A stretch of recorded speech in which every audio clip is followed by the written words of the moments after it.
बच्चों, आज जो मैं लेसन डिस्कस करने वाली हूँ वो है बड़े भाई साहब। लेखक हैं प्रेमचंद जी। 1880 टू 1936, 1880 से 1936 तक। पहले इनके बारे में थोड़ा सा। 31 जुलाई 1880 को बनारस के करीब लमही गांव में जन्मे धनपत राय ने उर्दू में गुलाब राय और हिंदी में प्रेमचंद नाम से लेखन कार्य किया। प्रेमचंद को उनके जीवन काल में ही कथा सम्राट, उपन्यास सम्राट कहा जाने लगा। इतना ऊंचे लेवल का उन्होंने लिखा उस समय। अपनी रचनाओं में उन्होंने उन लोगों को प्रमुख पात्र बनाकर साहित्य में जगह दी जिन्हें जीवन और जगत में केवल दुख, प्रताड़ना और लांछन ही मिले थे। आप सबको पता है कि उनकी कृतियों पर यादगार फिल्में बनी हैं, सीरियल्स बने हैं, गोदान, निर्मला इत्यादि। अब प्रस्तुत पाठ के बारे में थोड़ी सी बात करते हैं। प्रस्तुत पाठ में एक बड़े भाई साहब हैं जो उम्र में तो छोटे हैं, लेकिन घर में उनसे छोटा एक भाई और भी है। उससे उम्र में केवल कुछ साल बड़ा होने के कारण उनसे बड़ी बड़ी अपेक्षाएं की जाती हैं और बड़ा होने के नाते वे खुद भी यही चाहते हैं और कोशिश करते हैं कि वे जो कुछ भी करें वे छोटे भाई के लिए एक मिसाल कायम करें। और इस आदर्श स्थिति को बनाए रखने के लिए वे उसमें बड़े भाई साहब का जो बचपना है वे तिरोहित हो जाता है, यानी कि खत्म हो जाता है। लेसन शुरू करते हैं। टेक्स्ट बुक निकाल लीजिए। बड़े भाई साहब, इसमें बहुत सारे मुहावरे हैं। मैं अलग से ये नहीं बोलूंगी कि मुहावरा है, तो बस आप समझते जाइएगा।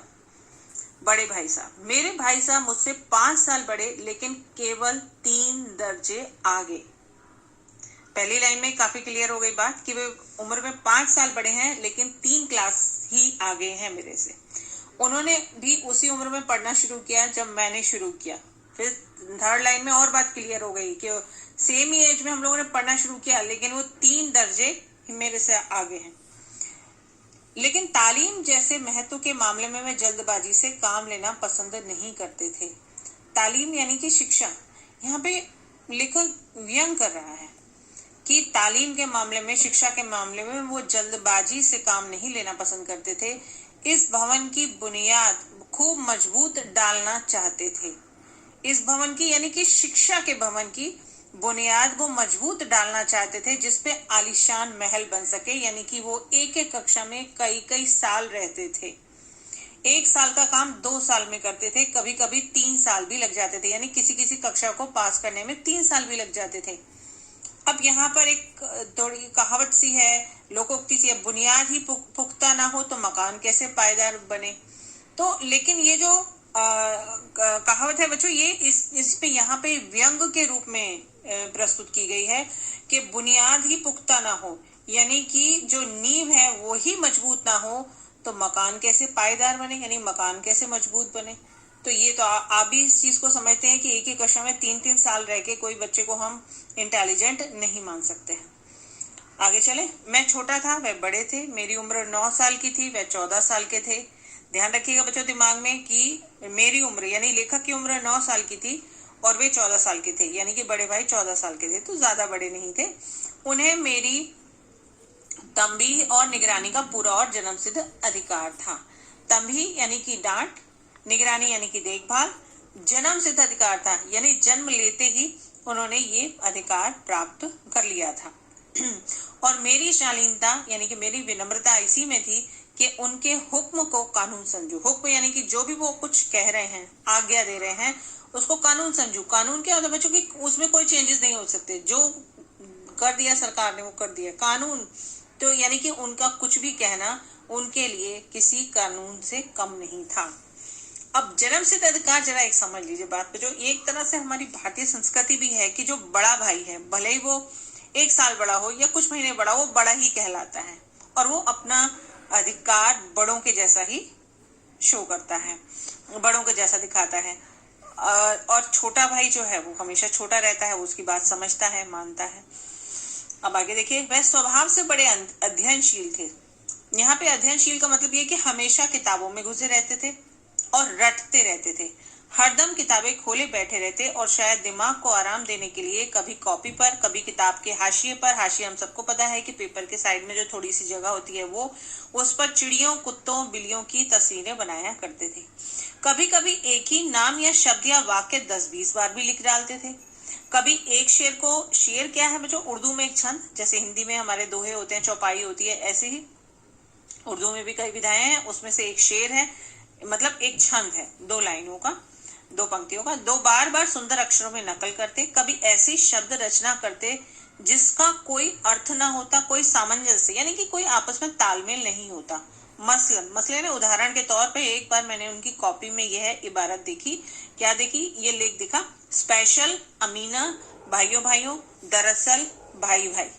फिर एक बार देखा राधे श्याम श्रीयुति राधे श्याम 1 घंटे तक, और इसके बाद एक आदमी का चेहरा बना हुआ था। अब लेखक कहता है कि मैंने बहुत चेष्टा की, मैंने बहुत कोशिश की कि इस पहेली का कोई अर्थ निकालूं, लेकिन असफल रहा और उनसे पूछने का साहस नहीं हुआ, उसकी हिम्मत नहीं हुई। वे 9वीं जमात में थे और मैं 5वीं में था, यानी कि वो 3 साल ही आगे थे, 6ठी 7वीं 8वीं 9वीं, लेकिन उसकी इतनी हिम्मत नहीं थी लेखक की कि मुझसे पूछे। उनकी रचनाओं को समझना मेरे लिए छोटा मुंह बड़ी बात, मुहावरे आने शुरू हो गए, छोटा मुंह बड़ी बात यानी कि अपनी शक्ति से अधिक कहना। तो उनकी रचनाओं को समझना, यानी मैं उनकी जो रचनाएं थी, ये राधे श्याम श्रीयुति राधे श्याम 1 घंटे तक, फिर चेहरा बना हुआ है आदमी का या फिर स्पेशल अमीना भाइयों भाइयों दरअसल भाई भाई, तो ये इनकी रचनाओं को समझना यानी कि मेरे बस की बात नहीं थी, ये बात होगी मेरी शक्ति से अधिक कहना। नेक्स्ट पेज पर आ जाइए। मेरा जी पढ़ने में बिल्कुल नहीं लगता था, मेरा जी यानी कि मेरा मन पढ़ने में बिल्कुल नहीं लगता था। 1 घंटा भी किताबें लेकर बैठना पहाड़ था, बच्चों पहाड़ का मतलब बहुत मुश्किल था उसके लिए पढ़ना, 1 घंटा भी। मौका पाते ही हॉस्टल से निकल, बच्चों पिछले पैराग्राफ में उन्होंने अपने भाई के बारे में बताया, अब इस पैराग्राफ में वो अपने बारे में बता रहे हैं कि उनका कैसा पढ़ाई के प्रति स्वभाव था, और पिछले पैराग्राफ में उन्होंने बताया कि उनका भाई का कैसा स्वभाव था पढ़ाई के प्रति। मौका पाते ही हॉस्टल से निकलकर मैदान में आ जाता मैं, और कंकड़ियां उछालता, कागज की तितलियां उड़ाता, और कहीं कोई साथी मिल जाता तो पूछना ही क्या, फिर तो मैं आनंद ही आनंद होता। कभी 4 दीवारी पर चढ़कर नीचे कूद रहे हैं, कभी फाटक पे सवार उससे आगे पीछे चलाते हुए मोटर कार का आनंद उठा रहे हैं, लेकिन कमरे में आते ही भाई साहब का वह रुद्र रूप देखकर यानी गुस्से में उनको देखकर प्राण सूख जाते, यानी डर लगता। उनका पहला सवाल ये होता, कहाँ थे? हमेशा यही सवाल इसी ध्वनि में हमेशा पूछा जाता, इसी ध्वनि यानी कि बहुत तेज आवाज में पूछा जाता और इसका जवाब मेरे पास केवल मौन था। थोड़ी संस्कृति का आ गया हिसाब, चुप था, मैं हमेशा चुप रहता था, मैं कोई जवाब नहीं देता था, मैं सम्मानपूर्वक चुप रहता था। न जाने मेरे मुंह से कभी ये बात क्यों नहीं निकलती कि जरा बाहर खेल रहा था, और मेरा मौन यह कह देता कि मुझे अपना अपराध स्वीकार है, यानी कि जो मैंने गलती की है खेलने जाने की मैं स्वीकार करता हूँ। और मेरे स्वीकार करने के बाद भाई साहब के लिए उसके सिवाय और कोई इलाज नहीं था कि स्नेह और रोज से मिले हुए शब्दों से मेरा सत्कार करें, यानी कि सामने वाला अगर अपनी गलती स्वीकार कर ले तो उसके प्रति तो हम भी माफ कर देते हैं उसको। तो वो यही कह रहे हैं कि जो उनका क्रोध था और जो उनका प्रेम था उससे मिला जुला भाव से वो मेरा सत्कार करते थे जब मैं खेल के आता था। अब एक बार ऐसा हुआ, जो आगे जो है वो उसको डांट रहे हैं, समझा रहे हैं अगले पैराग्राफ में, और अंग्रेजी भाषा का डर दिखा रहे हैं। समझिए कैसे, इस तरह अंग्रेजी पढ़ोगे तो जिंदगी भर पढ़ते रहोगे और एक हर्फ ना आएगा, हर्फ यानी कि एक अक्षर भी तुम्हें नहीं आएगा। अंग्रेजी पढ़ना कोई हंसी खेल नहीं है, हंसी खेल मतलब कोई छोटी मोटी बात नहीं है कि जो चाहे पढ़ ले, नहीं। एरा गैरा नत्थु खैरा, सभी अंग्रेजी के विद्वान ना हो जाते। एरा गैरा नत्थु मतलब कोई भी साधारण व्यक्ति फिर अंग्रेजी का विद्वान ना हो जाता अगर इतना आसान होता अंग्रेजी पढ़ना। अरे यहाँ रात दिन आंखें फोड़नी पड़ती हैं, रात दिन मतलब आंखें फोड़ना मतलब ध्यान से पढ़ना पड़ता है और खून जलाना पड़ता है, खून जलाना मतलब कष्ट उठाना पड़ता है, तब कहीं जाके यह विद्या आती है। और आती क्या है भाई, हाँ कहने को आ जाती है। बड़े बड़े विद्वान भी शुद्ध अंग्रेजी नहीं लिख सकते हैं, बोलना तो दूर की बात रही। और मैं कहता हूँ कि तुम तो कितने गूंगे हो, गूंगा मतलब मूर्ख हो, कि मुझे देखकर भी सबक नहीं लेते हो। सबक नहीं मतलब तुम सीखते नहीं हो इस बात को कि मैं कितनी मेहनत करता हूँ, मेहनत मतलब परिश्रम करता हूँ, और यह तुम अपनी आंखों से देखते हो। और अगर नहीं देखते हो तो यह तुम्हारी आंखों का कसूर है, बुद्धि का कसूर है, यानी दोष है। इतने मेले तमाशे होते हैं, मेले तमाशे मतलब कुछ सेलिब्रेशंस होते हैं, उत्सव होते हैं, और मुझे तुमने कभी कहीं देखने जाते देखा है? रोज ही क्रिकेट और हॉकी मैच होते हैं और मैं पास नहीं पटकता, यानी कि मैं नहीं जाता। बच्चों इसका मतलब ये कि उनको थोड़ा अपना मैच वगैरह में इंटरेस्ट था बड़े भाई को, लेकिन वो नहीं जाते थे। उत्सव जाना चाहते थे लेकिन कहीं नहीं जाते थे। हमेशा पढ़ता रहता हूँ, और उस पर भी एक एक दर्जे में 2-2 3-3 साल पढ़ा रहता हूँ, फिर भी तुम कैसे आशा करते हो कि तुम यो खेल कूद में वक्त गवाकर पास हो जाओगे? मुझे तो 2 ही 3 साल लगते हैं, 2 ही 3 साल लगते हैं, तुम उम्र भर इसी दर्जे में पढ़ते रहोगे। मुझे तो का मतलब ये है कि मुझ जैसे पढ़ने वाले को जब 2-3 साल लगते हैं तो तुम तो इसी दर्जे में यानी इसी कक्षा में सड़ते रहोगे। इस तरह से थोड़ा व्यंग बाण उसके ऊपर, छोटे भाई के ऊपर छोड़ रहे हैं। और आगे कह रहे हैं कि अगर तुम्हें इस तरह उम्र गंवानी है तो बेहतर है कि घर चले जाओ और मजे से गुल्ली डंडा खेलो। दादा की गाड़ी कमाई के रुपए क्यों बर्बाद करते हो? गाड़ी कमाई यानी कि मेहनत की कमाई क्यों बर्बाद करते हो?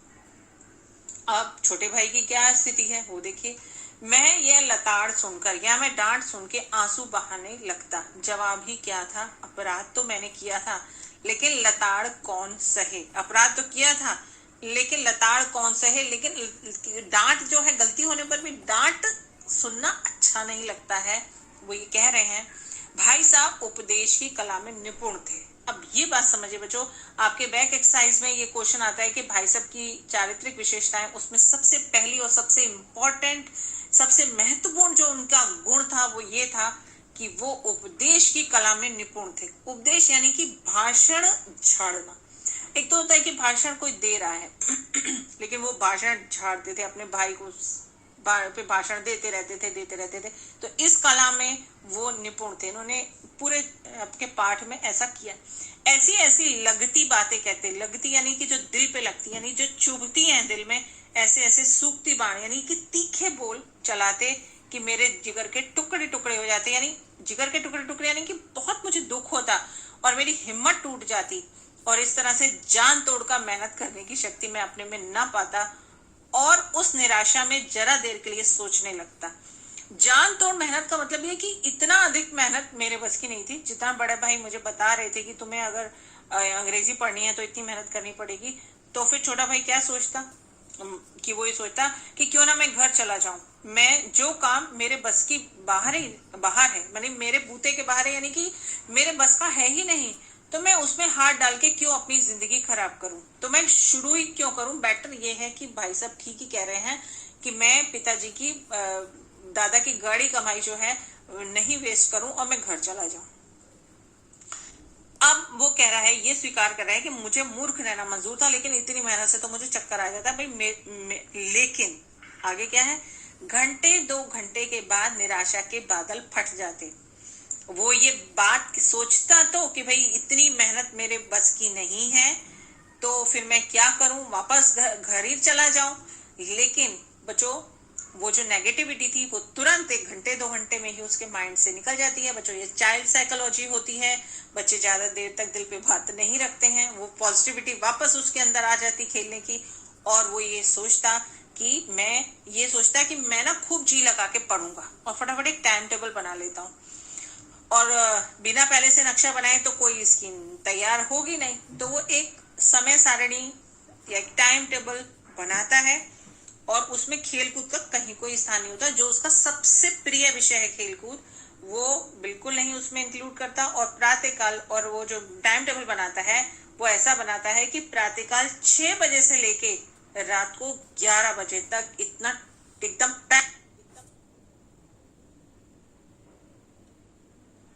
पैक टाइम टेबल बनाता है।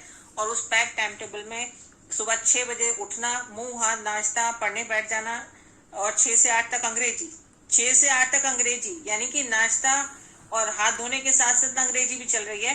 फिर 8 से 9 तक हिसाब का मतलब कि गणित, 9 से 9:30 तक इतिहास, आप पता है हिस्ट्री, फिर भोजन और स्कूल।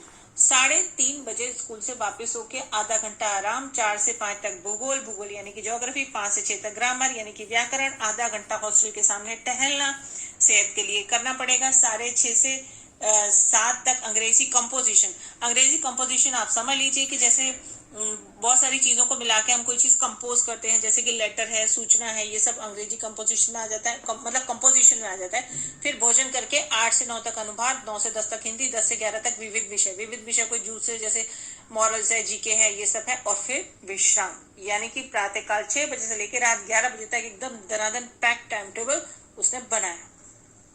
लेकिन अगले पैराग्राफ में उसने अपनी रियलिटी बता दी लेखक ने, मगर टाइम टेबल बनाना एक बात है और उस पर अमल करना यानी उसका अनुसरण करना वो दूसरी बात है। पहले ही दिन उसकी अवहेलना यानी उसका तिरस्कार शुरू हो गया, क्योंकि मैदान की वो सुखद हरियाली, हवा के हल्के हल्के झोंके, फुटबॉल की उछल कूद, कबड्डी के दाव घात, कबड्डी के चालें, वॉलीबॉल की तेज और फुर्ती मुझे अज्ञात और अनिवार्य रूप से खींच ले जाती। यानी कि बच्चों, किसी व्यक्ति को किसी चीज के प्रति आकर्षण होता है ना, तो उसको पता ही नहीं चलता, उसको वो खुद ही स्वीकार करता है कि मुझे पता ही नहीं चलता है कि मैं कब उस ओर खिंचा चला जाता हूँ। तो ऐसे ही ये सब चीजें जो हैं उसको पता नहीं कब वो मैदान की ओर खींच लेके जाती, और वो जो जानलेवा टाइम टेबल और आंख फोड़ पुस्तकें हैं वो उसको याद ही नहीं आती।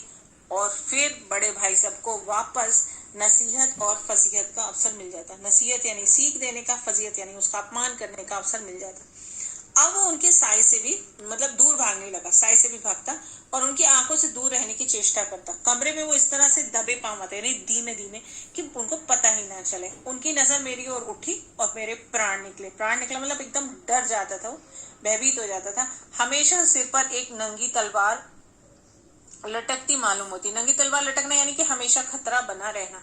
फिर भी जैसे मौत और विपत्ति के बीच भी आदमी मोह और माया के बंधन में जकड़ा रहता है, ऐसे मैं फटकार और घुड़कियां खाकर भी खेल कूद का तिरस्कार न कर सकता। बच्चों, ये आशय स्पष्ट कीजिए, मैं इसलिए इसको समझ लीजिए थोड़ा, कि जैसे मौत और विपत्ति, आम इंसान के लिए एक साइड मौत है और जीवन में इतनी सारी तकलीफें हैं, इतनी सारी विपत्तियां हैं, इतनी सारी संघर्ष से वो जूझ रहा है, लेकिन बच्चों उसके बावजूद भी वो सांसारिक मोह माया से छूटता नहीं है। वो बंधन उसको मोह माया के जकड़े रहते हैं। इसी प्रकार उसने कहा कि एक तरफ भाई साहब की डांट है, एक तरफ पढ़ाई है, इन दोनों के बीच में वो जो खेल कूद है मैं उसको नहीं भुला पाता हूँ, मैं उसको नहीं छोड़ पाता हूँ। तो वो कह रहा है कि खेल कूद का तिरस्कार मैं नहीं कर पाता था। आइए नेक्स्ट, सालाना इम्तिहान हुआ। सालाना यानी कि एनुअल एग्जाम हुआ, वार्षिक परीक्षा हुई। भाई साहब फेल हो गए, मैं पास हो गया और दर्जे में प्रथम आया, यानी कि अच्छे अंकों से पास हुआ। यानी भाई साहब 9th के 9th में रहे और वो एक कक्षा आगे बढ़ गए। मेरे और उनके बीच में अब 2 साल का अंतर रह गया था। जी मैं आया भाई साहब को आड़े हाथों लूं। आड़े हाथों यानी कि उनकी थोड़ी खिंचाई कर दूं कि भाई कहाँ गई आपकी घोर तपस्या है, जो आप कठिन परिश्रम करते थे। मुझे देखिए मजे से खेलता भी रहा और दर्जे में अव्वल भी आया। अव्वल यानी कि प्रथम है। लेकिन मैं इतने दुखी और उदास थे कि मुझे उनसे दिली हमदर्दी हुई यानी सहानुभूति हुई, और उनके घाव पर नमक छिड़कना यानी कि दुखी को और दुखी करना, ये विचार थोड़ा लज्जा शर्म आई मुझे अपने ऊपर ही कि ये मैं क्या सोच रहा हूँ।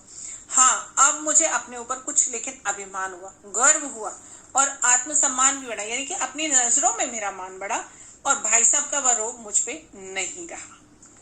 आजादी से खेलकूद में शरीक होने लगा, दिल मजबूत था। अगर और ऐसा मतलब सोचा उसने कि अगर उन्होंने फिर से मेरा अपमान किया, फजीयत की, तो साफ कह दूंगा कि आपने अपना खून जला के कौन सा तीर मार लिया। खून जलाने की मेहनत करना, तीर मारना यानी कि सफलता प्राप्त करना। मैं तो खेलते कूदते दर्जे में अव्वल आ गया। जबान से यह हेकड़ी जताने का साहस न होने पर भी मेरे रंग ढंग से साफ जाहिर होता था। हेकड़ी जताना यानी कि शान दिखाना, कि मैं जबान से ये शान तो नहीं दिखा सकता था, लेकिन वो मेरा रंग ढंग यानी कि मेरा जो उठना बैठना, जो मेरा एटीट्यूड था, जो मेरा जेस्चर था, भाई साहब का वो जो आतंक था वो मुझ पे पहले जैसा नहीं था। यानी जो डर था वो उससे मैं थोड़ा सा बाहर निकल गया था। भाई साहब ने इसको भांप लिया यानी कि समझ लिया, क्योंकि उनकी सहज बुद्धि बड़ी तीव्र थी। सहज यानी कि स्वाभाविक समझ। बच्चों, कई बच्चे ऐसा होता है रियल लाइफ में कि उनका जो कॉमन सेंस है वो बहुत बढ़िया होता है। वो सामने वाले को कुछ समझा सकते हैं, वो उसको रास्ता दिखा सकते हैं, भले वो पढ़ाई में इतने अच्छे नहीं भी हो। तो उनकी स्वाभाविक बुद्धि जो थी वो बहुत तीव्र थी। और एक दिन जब मैं भोर का सारा समय यानी सुबह का सारा समय गुल्ली डंडे की भेंट करके ठीक भोजन के समय लौटा, तो भाई साहब ने तलवार खींच ली। यानी उस समय भाई साहब की जो धैर्य था वो खत्म हो गया। तलवार खींच ली यानी कि वो थोड़ा सा कठोर हो गए और मुझ पर टूट पड़े, यानी कि उन्होंने एकदम शब्दों का आक्रमण किया।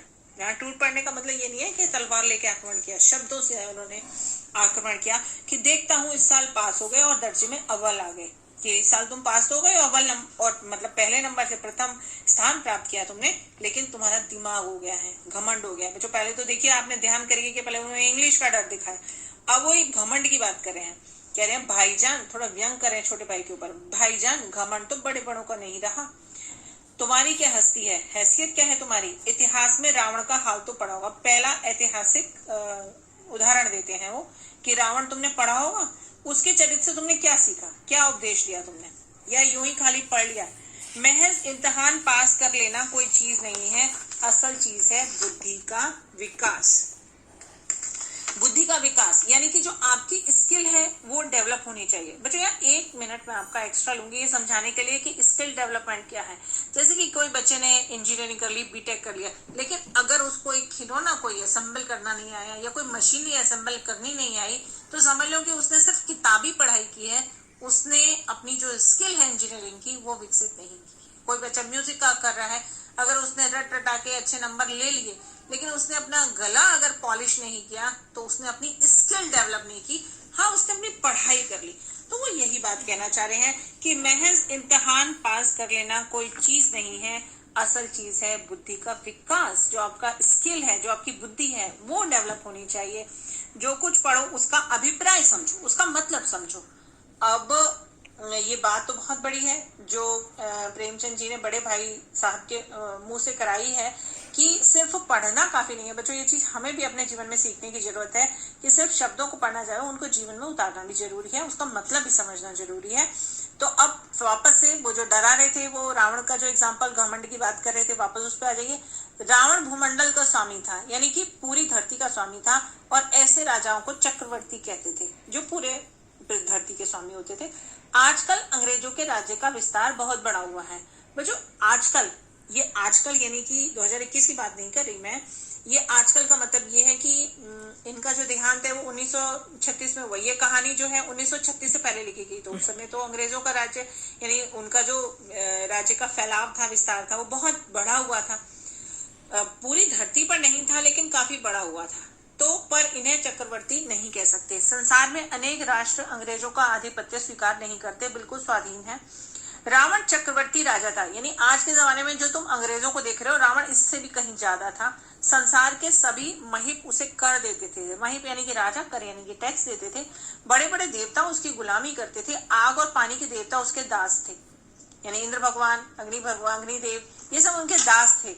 लेकिन घमंड के कारण अंत में क्या हुआ, घमंड ने उसका नाम निशान तक मिटा दिया। नाम निशान मिटाने यानी सब कुछ नष्ट हो गया, और कोई उसको एक चुल्लू पानी देने वाला भी ना बचा, यानी कि थोड़ी सी कुछ कोई उसकी सहायता देने वाला भी नहीं था। आदमी और जो कुकर्म करे, यानी कोई भी बुरे कार्य करे, लेकिन अभिमान ना करे, घमंड ना करे। अभिमान किया तो दीन दुनिया दोनों से गया, यानी कहीं का नहीं रहेगा। दीन दुनिया का दोनों से क्या मतलब, कहीं का नहीं रहेगा। अब वो एक और एग्जाम्पल देते हैं घमंड का, कि शैतान का भी हाल तुमने पढ़ा होगा। उसे यह अभिमान हुआ था कि ईश्वर का उससे बढ़कर सच्चा भक्त कोई नहीं है, और ये घमंड करते ही उसको स्वर्ग से नरक में ढकेल दिया गया। एक और ऐतिहासिक उदाहरण वो देते हैं कि शाहरुम, जो रोम का राजा था, उसने भी एक बार अहंकार किया था, और उसका अंत कैसे हुआ, भीख मांग मांग के मर गया। और तुमने तो अभी सिर्फ 1 दर्जा पास किया है, और अभी से तुम्हारा सिर फिर गया है, यानी अभी से तुम्हें घमंड हो गया है। तब तो तुम आगे बढ़ चुके। यह समझ लो कि तुम अपनी मेहनत से नहीं पास हुए हो, अंधे के हाथ बटेर लग गई है। अंधे के हाथ बटेर लगना बच्चों, अयोग्य व्यक्ति के हाथ कोई इच्छित वस्तु लग जाना। बटेर इच्छित, बटेर केवल एक बार हाथ लग सकती है, यानी तुक्का एक बार लग सकता है, बार बार नहीं लग सकता। कभी कभी गुल्ली डंडे में भी अंधा चोट निशाना पड़ जाता है। अंधा चोट निशाना का मतलब क्या हुआ कि तुक्का लग जाता है। इससे कोई सफल खिलाड़ी नहीं हो जाता। सफल खिलाड़ी वह है जिसका कोई निशाना खाली ना जाए। बच्चों यहाँ पे एक इंटरनल क्वेश्चन बनता है कि बड़े भाई साहब से के हिसाब से सफलता की परिभाषा क्या है। तो बड़े भाई साहब के हिसाब से सफलता की परिभाषा यह है कि सफल खिलाड़ी वह है जिसका कोई निशाना खाली नहीं जाता। अब वो आगे कहते हैं, मेरे फेल होने पर मत जाओ, मेरे दर्जे में आओगे तो दांतों पसीना आ जाएगा। दांतों पसीना यानी कि परेशानी का सामना करना पड़ेगा जब अलजबरा और ज्योमेट्री के लोहे के चने चबाने पड़ेंगे। अलजबरा यानी कि बीज गणित, ज्योमेट्री यानी कि रेखा गणित, और लोहे के चने चबाने पड़ेंगे यानी कि बहुत कठिन कार्य करना पड़ेगा। अब बच्चों पहले उन्होंने अभिमान की बात करके 3 ऐतिहासिक उदाहरण देके बड़े भाई को घमंड न करने की सलाह दी और अब वो अभिमान न करने की सलाह दी उन्होंने, और अब अंग्रेजी, गणित, इतिहास, हिंदी भाषा, इन सब के बारे में वो थोड़ा थोड़ा बताएंगे कि किस तरीके से ये जो सारे विषय हैं ये कठिन है। अलजबरा यानी कि बीजगणित, ज्योमेट्री यानी कि रेखा गणित,